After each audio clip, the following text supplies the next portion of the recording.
আসসালামু আলাইকুম। আমাদের আজকের আলোচনার টপিক হচ্ছে পিইউডি, যেটা হচ্ছে পেপটিক আলসার ডিজিজ। এটা একটা ক্রনিক মিউকোসিস আলসারেশন, আর এটা invariably link with NSAID, H pylori আর স্মোকিং। এখন আলসার জিনিসটা কি, এটা নিয়ে আমি একটু ইলাবোরেশন করতে চাই। একটা টার্ম আছে গ্যাস্ট্রাইটিস, আমরা আগেই বলেছি ইনফ্লামেশন অফ গ্যাস্ট্রিক মিউকোজা। একটা জিনিস হচ্ছে ইরোশন, আর একটা জিনিস হচ্ছে আলসারেশন। ইরোশন হচ্ছে মিউকোজার সুপারফিশিয়াল লেয়ারটা, মানে একদম জাস্ট লাইনিং এপিথেলিয়ামটা, এটা যদি লস হয় সেটাকে আমরা ইরোশন বলি। তার মানে এটার এক্সটেনশন হচ্ছে মাস্কুলারিস মিউকোজা পর্যন্ত। আর আলসার হচ্ছে যখন এটা সাবমিউকোজা বা মাস্কুলারি যে কোটটা ইসের জিআই লাইনিংয়ে সেটাকে ইনভলভ করে, মানে এটা হচ্ছে extensive form of erosion.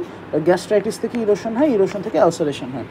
So আমরা এবার রিস্ক ফ্যাক্টরগুলি দেখে ফেলি। রিস্ক ফ্যাক্টর আমরা মনে আছে যে আমরা গ্যাস্ট্রাইটিস, বিশেষ করে এইচ পাইলোরি অ্যাসোসিয়েটেড গ্যাস্ট্রাইটিসের একটা সিকুয়েল হিসাবে আমরা দেখেছিলাম পেপটিক আলসার ডিজিজ। তো এইচ পাইলোরি ইনফেকশন হচ্ছে নাম্বার 1 রিস্ক ফ্যাক্টর। এছাড়া সিগারেট ইউজ, সিওপিডি, দেন হচ্ছে cocaine, NSAIDs, alcoholic cirrhosis, then neuroendocrine cell hyperplasia, বিশেষ করে হচ্ছে জি সেল হাইপারপ্লেজিয়া, যেটা Zollinger Ellison syndrome, viral infection. এখন এইটা আমরা মনে রাখার জন্য সি দিয়ে কিছু নেমনিক মনে রাখতে পারি: কোকেইন, সিওপিডি, দেন হচ্ছে অ্যালকোহলিক সিরোসিস, সিগারেট ইউজ, এরকম বেশ কিছু মনে রাখতে পারি। দেন হচ্ছে আমরা গ্যাস্ট্রিন রিলেটেড বেশ কয়েকটা পয়েন্ট মনে রাখতে পারি। একটা হচ্ছে গ্যাস্ট্রিনোমা, যেটা হচ্ছে জোলিঞ্জার এলিসন সিনড্রোম, একটা গ্যাস্ট্রিন সিক্রেটিং টিউমার এটা। এছাড়া হচ্ছে কোনো কারণে এন্ডোক্রাইন সেল হাইপারপ্লেজিয়া হলে, যে আমাদের গ্যাস্ট্রিন হাইপারপ্লেজিয়া হলেও এটা ডেভেলপ করতে পারে। সো এগুলো দিয়ে আমরা মাথায় রাখতে পারি। এছাড়া দুইটা আলাদাভাবে মাথায় রাখতে পারি, যে ভাইরাল কজ, সাইকোলজিক্যাল স্ট্রেস। আর এইচ পাইলোরি আশা করি মনে থাকবে, এটা ভুলে যাওয়া যাবে। নেক্সট হচ্ছে আমাদের মরফোলজিক্যাল ফিচার্স কী কী। ম্যাক্রোস্কোপিক্যালি আমরা এরকম একটা সলিটারি পাঞ্চড আউট লেশন পেতে পারি। এখানে দেখানো হয়েছে এরকম একটা পাঞ্চড আউট লেশন। এই ক্ষেত্রে আমাদের মিউকো সমান লেভেলে আছে। এটা একটা ইন্টারেস্টিং এবং ইম্পর্টেন্ট ডিস্টিংগুইশিং পয়েন্ট, কারণ হচ্ছে যে এখন আমরা কার্সিনোমা দেখবো, কার্সিনোমায় দেখবো যে ইসের মিউকোজাটা, ক্যান্সারের মিউকোজাটা এরকম উঁচু হয়ে আছে আদার মিউকোজার চাইতে। সো এটা একটা ইম্পর্টেন্ট ডিস্টিংশন। এখানে শার্পলি পাঞ্চড আউট মার্জিন দেখা যাবে, এখানে যেটা বলা হয়েছে। আর বেজ অফ দি আলসার যেটা, এটা একদম খুব স্মুথ এবং ক্লিন থাকবে, কারণ হচ্ছে যে পেপটিক যে এনজাইমগুলি এখানে এসে সব ডাইজেশন করে চলে যাবে, এর জন্য এখানে স্মুথ একটা ক্লিন অ্যাপিয়ারেন্স পাওয়া যাবে। মাইক্রোস্কোপিক্যালি যদি বলি, একদম নিচে যেখানে আর কি আমরা বেজ অফ আলসার আছে, সেখানে হচ্ছে আমরা ফাইব্রোস বা কোলাজেনাস টিস্যু পাওয়া যাবে। যেহেতু এটা একটা ক্রনিক ডিজিজ, সেই ক্ষেত্রে এখানে হিলিং রিপেয়ার কনস্ট্যান্টলি চলতে থাকবে, এবং ইররিপেয়ারেবল একদম বেজ অফ আলসারটা স্কারিং থাকবে এবং কোলাজেনাস বা ফাইব্রাস ডিপোজিশন থাকবে। তার উপরে হচ্ছে গ্র্যানুলেশন টিস্যু থাকবে, এবং গ্র্যানুলেশন টিস্যুর সঙ্গে হচ্ছে ইমেচিউর ভেসেলস থাকবে। এবং একটা ইন্টারেস্টিং হচ্ছে যে লার্জ ভেসেলগুলি হচ্ছে থিকেন্ড থাকবে, স্কার্ড থাকবে, এবং সেখানে থ্রম্বোসিসও থাকতে পারে। গ্র্যানুলেশন টিস্যুর উপরে হচ্ছে নিউট্রোফিলিক ইনফিলট্রেশন থাকবে এবং ফাইব্রাস ডিপোজিশন থাকবে, আর তার উপরে কিছু থাকবেই না। সেখানেই হচ্ছে আমাদের আলসার, যেটা কি আমাদের কোজাল লস। আচ্ছা, এরপরে হচ্ছে আমরা আরেকটা জিনিস বলতে ভুলে গেছি, সেটা হচ্ছে স্টোমাকের যে ফোভিওলার সেল, এগুলি হচ্ছে ডিউডেনাল আলসারেরও ইসে পাওয়া যাবে। এটা একটা মেটাপ্লেশিয়া, কারণ এখানে কনস্ট্যান্ট যে ইমেজিং ইনসাল্টটা স্টোমাক সহ্য করতে না পেরে এখানে মিউকাস সেক্রেশন বাড়ানোর জন্য ডিউডেনামেও আর কি আপরেগুলেট করবে, ফোভিওলার সেল আপরেগুলেট করবে, সেখান থেকে বেশি বেশি মিউকাস সেক্রেশন হয়ে এই এইচসিএল এর এগেনস্টে বা পেপটিক এনজাইমের এগেনস্টে বাঁচানোর ট্রাই করবে। আচ্ছা, এবার আসে আমরা ক্লিনিক্যাল ফিচার্সে। ক্লিনিক্যাল ফিচার মোস্ট প্রমিনেন্ট হচ্ছে পেইন হচ্ছে এপিগ্যাস্ট্রিক থাকবে, রিকারেন্ট, এপিজোডিক এবং ফুডের সঙ্গে রিলেটেড থাকবে। রিলিফ যেটা, সেটা হচ্ছে আমরা খাওয়ার পরে পেতে পারি কেস অফ ডিউডেনাল আলসার, আর ফুডের পরে অ্যাগ্রেভেট হতে পারে in case of gastric ulcer.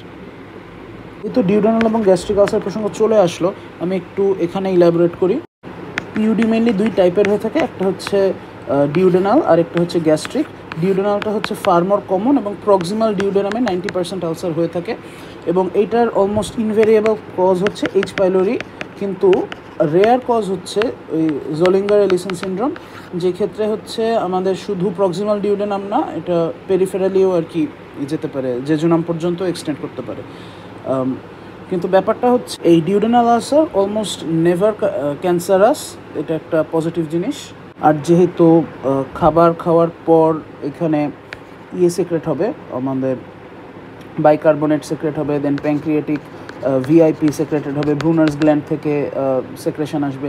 তো এই সব জিনিসগুলি হচ্ছে প্রোটেক্টিভ ইসের জন্য, ডিউডেনাল আলসারের জন্য। আর এখানে একটা ক্যারেক্টারিস্টিক ফাইন্ডিং হচ্ছে ব্রুনার্স গ্ল্যান্ড হাইপারপ্লেজিয়া। কারণ হচ্ছে ব্রুনার্স গ্ল্যান্ডটা ইউজুয়ালি ডিউডেনামে পাওয়া যায়, এটা গ্যাস্ট্রিকে পাওয়া যাবে না। So it's a nice thing to note. Submucosal একটা গ্ল্যান্ড এটা।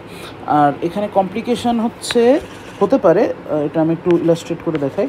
পিছনে একটা আর্টারি যায়, সেটা হচ্ছে গ্যাস্ট্রোডিউডেনাল আর্টারি, স্টোমাকের এন্ট্রামের পিছনে বা ডিউডেনামের পিছনে। তো এই গ্যাস্ট্রোডিউডেনাল আর্টারি পর্যন্ত ব্লিডিং হতে পারে যদি কোনো কারণে এই আলসারটা পারফোরেট করে পর্যন্ত চলে আসে, পোস্টেরিয়রলি যদি পারফোরেশন হয় ডিউডেনামে।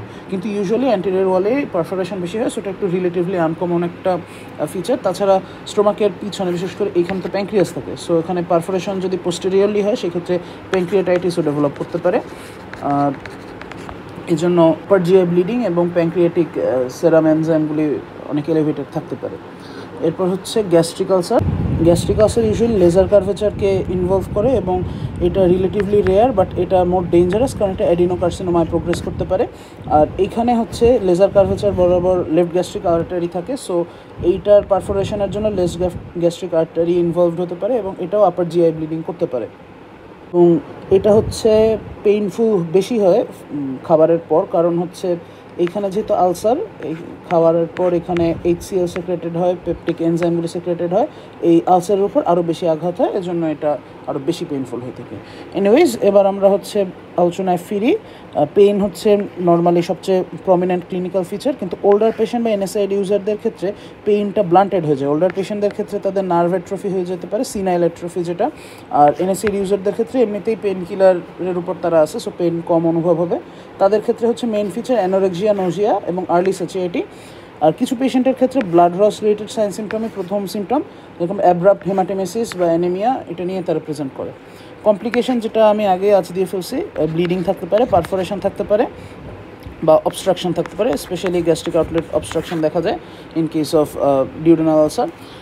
এই ফিচারগুলি আমরা দেখতে পাই। ট্রিটমেন্ট হিসেবে আমরা স্পেসিফিক কিছু ইউজ করি না। H. pylori অ্যাসোসিয়েটেড হলে H. pyloriর জন্য ট্রিটমেন্ট, বা অন্য যে ড্রাগগুলো অ্যাগ্রিভেটিং এজেন্ট হতে পারে যেরকম NSAID বা কর্টিকোস্টেরয়েড, এগুলো উইথড্র করাটাই আমাদের ট্রিটমেন্ট। পেপটিক আলসার ডিজিজ নিয়ে একটু